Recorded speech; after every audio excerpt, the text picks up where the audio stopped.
To achieve economic transformation, Africa must not be ashamed to leverage its comparative advantage in its natural resource endowment. Africa must exercise greater sovereignty over its natural resources if it is to create prosperity for its people. The era where we parceled out large-scale concessions to speculators who then turned around and flipped them for huge profits must end. Picture a room full of African leaders, suits pressed, smiles fixed, and then one man stands up and says what millions of Africans whisper every day. In Zambia, Ghana's president, John Mahama, broke the silence. He spoke about our stolen wealth, our begging leaders, our suffering people, and a continent rich in gold but poor in dignity. This was not a soft speech. It was a warning. It was a wake-up call. If you love Africa and want the truth without sugarcoating, you are in the right place. Please subscribe to Africa Unchained, turn on the notification bell, and stay with us till the end, because this message concerns us all. The responsibility of our generation is clear. That is to translate historic solidarity and political goodwill into concrete economic and social dividends for our people. Our forebears won us independence and nationhood. Now we must win the fight for economic transformation and prosperity for our people. We must confront the battle of the economic emancipation of our country at a time when global geopolitics is undergoing tectonic shifts. Today, global humanitarian assistance is shrinking, official development assistance is declining, defense spending is rising, and traditional multilateral systems are under strain. Africa therefore faces a different pandemic, the pandemic of unfulfilled potential. Millions of our young people remain unemployed, health systems are fragile, and economies extract wealth without building capacity. Madam Speaker, Africa must confront this changing reality with transparency and pragmatism. Only days ago, I had the opportunity to address global leaders in Davos, where I spoke about the Accra Reset Initiative and the urgent need for Africa to redefine its development trajectory. Too many African countries remain trapped in what I describe as triple dependency. Dependency on external actors for security choices, dependency on donors for health and education systems, and dependency on suppliers of critical minerals while capturing little or no value. This condition undermines genuine sovereignty. History teaches us, however, that a crisis can sharpen resolve, and so Africa must take its destiny into its own hands. The Accra Reset does not seek to disrupt global partnerships. The Accra Reset advocates the forging of new partnerships to transform global systems that have been rigged against Africa and much of the global South for a long time. We must reset the narrative through unity of action, self-reliance, and the leveraging of our comparative advantages for industrial growth and economic transformation. Madam Speaker, we demand the redesign of outdated governance systems, including greater representation in global institutions such as the UN Security Council. We are calling for a rejigging of the global financial systems that have kept Africa in poverty and debt. While we must work collectively to achieve these objectives, much depends on how we act locally. Leadership is fundamental to achieving the goals of the Accra Reset Initiative. In Ghana, we've started taking action to change our narrative. Since my return to office 1 year ago, my administration has been guided by a clear, pragmatic reset agenda that is focused on economic recovery, macroeconomic stability, job creation, and inclusive growth. This approach is anchored in fiscal discipline, productive investment, good governance, and strengthened regional cooperation. We have chosen execution over excuses. We have reduced We have reduced the size of government to 58 ministers and deputy ministers, including regional ministers. We are digitalizing public services to fight corruption, and we're investing in skills for the future, digital green skills and industrial skills. We have restructured our debt to invest in people, not just to service loans. And this is what resetting Ghana means, and it is delivering results. Honorable members, I'm pleased to note that Ghana has made tangible progress. Inflation has declined sharply from over 23.4% at the end of 2024 to 3.8% in January 2026. Currency stability has been restored, with the Ghanaian currency appreciating by 32% and ranking among the 5 best performing currencies in 2025. We've successfully renegotiated our debt obligations on terms that safeguard our national sovereignty and ensure sustainability, and we're steadily exiting the IMF extended credit facility with dignity as partners and not as supplicants. These reforms are not merely national achievements. They contribute to regional confidence and integration. And in this regard, Zambia is a natural partner. The complementarities between our economies, notably in mining, agriculture, energy, and manufacturing, present compelling opportunities for joint ventures, value chain development, and expanded bilateral trade. Right, Honorable Speaker, to achieve economic transformation, Africa must not be ashamed to leverage its comparative advantage in its natural resource endowment.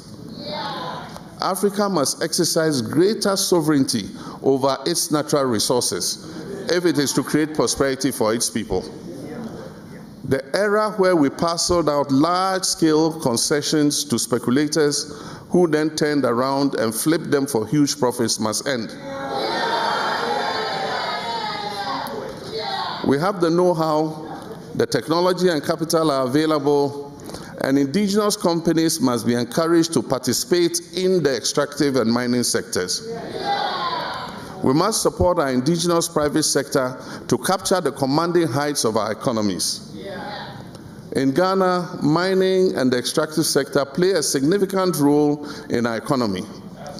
And much like Zambia and other African countries, we are the source of critical minerals like gold, bauxite, and manganese. And yet very little value is added to these minerals locally. My country is changing that narrative. Ghana established the Gold Board in April last year to take control of and regulate our gold exports. The Gold Board was given sole authority to export gold out of Ghana. Since the establishment of the board, gold exports from the artisanal and small-scale mining sector have increased from 63 tons to 104 tons in 10 months. And the sweetest part of it is that this 104 tons have earned Ghana over $10 billion in forex inflows. We're also taking steps to domesticate the value addition of our minerals. The Gold Board has recently signed an agreement with a local gold refinery to refine about 1 ton of gold every week, rather than exporting the raw Dory gold. We aim to commence local processing of our manganese and bauxite as well, instead of exporting the raw ores. We've also replaced the flat rate royalty system for minerals with a sliding scale system from 5% to 12%, depending on the international market price of the mineral. Right, Honorable Speaker, in Dubai this week, I attended the launch of the Global African Investment Summit. This initiative is led by Akin Adesina, former president of the African Development Bank, and a few collaborators who seek to find new ways to leverage the continent's natural resource endowment to raise more affordable financing to support Africa's economic transformation.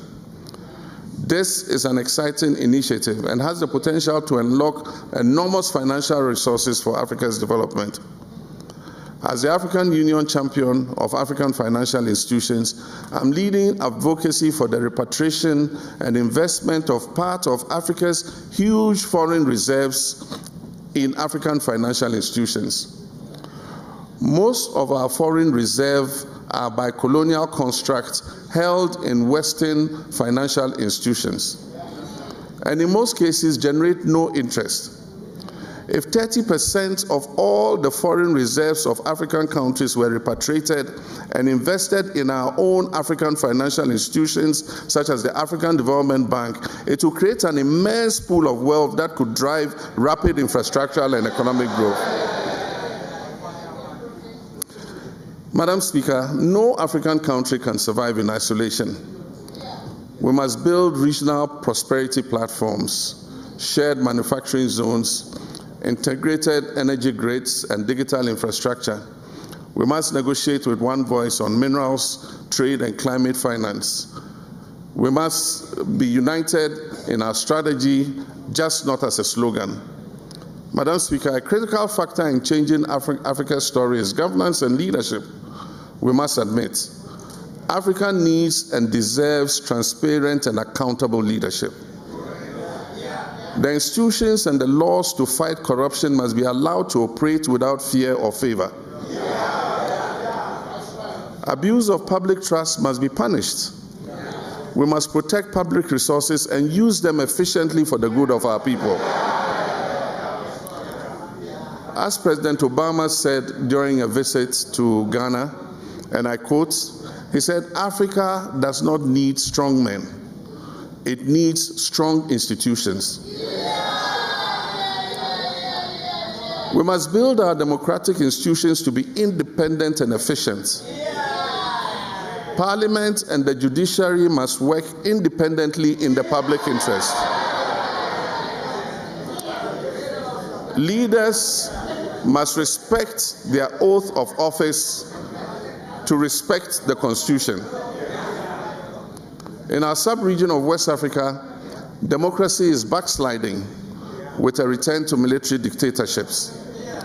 Ghana is, however, on a mission to prove that democracy works and that our people can achieve prosperity and opportunity under a constitutional democracy. Right, Honorable Speaker, I commend the efforts of the government and people of Zambia to stabilize your macroeconomic environment.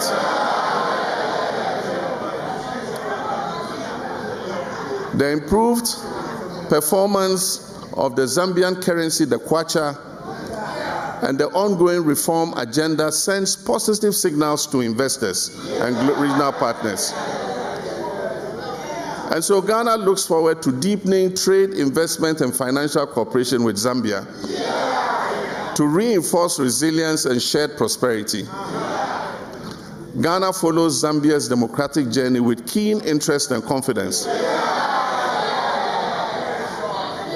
And as Zambia prepares for general elections in August this year, we wish to express our trust in the strength of your democratic institutions and the commitment of the Zambian people for free and fair elections.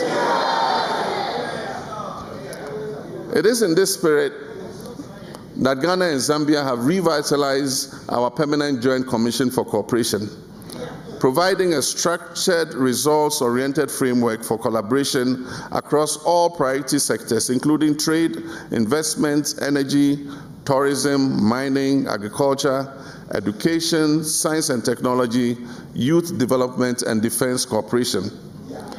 Just this afternoon, we have signed 10 memorandums of understanding to act as the framework for our joint cooperation. Prominent among these is the Memorandum of Understanding to allow visa-free travel for all categories of passport holders between Ghana and Zambia. And so it means as of this afternoon, when signatures were appended, Zambians don't need a visa to go to Ghana, and vice versa.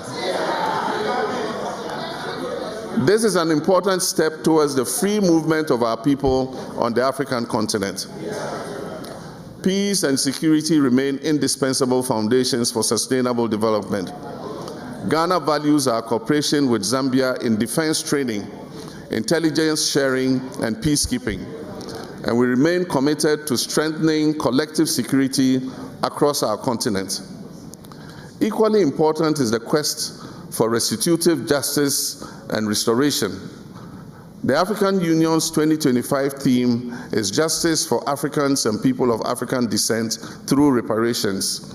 And this is both a moral imperative and a forward-looking call to action. As African Union's champion for reparations, Ghana will shortly sponsor a United Nations resolution on slavery. The resolution seeks to declare slavery as the greatest crime against humanity. And we will be honored to count on Zambia amongst its co-sponsors. Madam Speaker, I'm also addressing you this afternoon in my capacity as the African Union champion for gender and development. Ghana has moved beyond symbolism to action. We've elected our first female vice president and operationalized the Affirmative Action Gender Equity Act, mandating a minimum of 30% female representation in all public appointments. Our reset agenda includes establishing a women's development bank to unlock financing for female-led enterprises. But this is a continental struggle, and I urge us to advance together towards the decade of African women's financial aid and economic inclusion. When we invest in our women, we accelerate national development. Madam Speaker, the future of this world is African. The African Continental Free Trade Area offers us an unprecedented opportunity to boost intra-African trade, promote value addition, and accelerate industrialization. And so Ghana remains committed to working closely with Zambia to reduce trade barriers, to harmonize standards, and stimulate private sector partnerships. Our people are the true custodians of this partnership. The presence of Ghanaians in Zambia and Zambians in Ghana enriches both societies. Africa's democratic dividend, projected to account for a quarter of the world's population by 2050, demands investments in skills, innovation, and representation in global governance. Right Honorable Speaker, I thank you sincerely for this invitation to address this Parliament. Ghana remains steadfast in its commitment to strengthening our cooperation with Zambia, guided by mutual respect and shared destiny. Zikomo. May God bless the Republic of Zambia. May God bless the Republic of Ghana. And may God bless Africa. Thank you. Dear Africa Unchained family across the continent and the diaspora, what you have just heard is more than a speech. It is a mirror held up to Africa. President Mahama did not speak as a saint, but as a leader brave enough to say that Africa can no longer survive on excuses. We cannot keep exporting our gold and importing poverty. We cannot keep clapping for leaders who fly private jets while hospitals have no medicine. And we cannot keep blaming foreigners while ignoring corruption at home. Africa has everything it needs: land, minerals, energy, and young people full of ideas. What we are missing is honest leadership, strong institutions, and real unity. The African Union must become more than meetings and handshakes. It must defend African people, not protect failed leaders. Mahama's words remind us that change will not come from silence. It will come when leaders fear their people more than they fear foreign powers. At Africa Unchained, our mission is simple: to tell the African story without fear, without filters, and without apology. If you believe Africa deserves better, this channel is for you. Subscribe now in case you haven't yet. Turn on the notification bell and join a growing community that refuses to stay silent. Africa is watching, history is watching, and the future is still ours to fight for.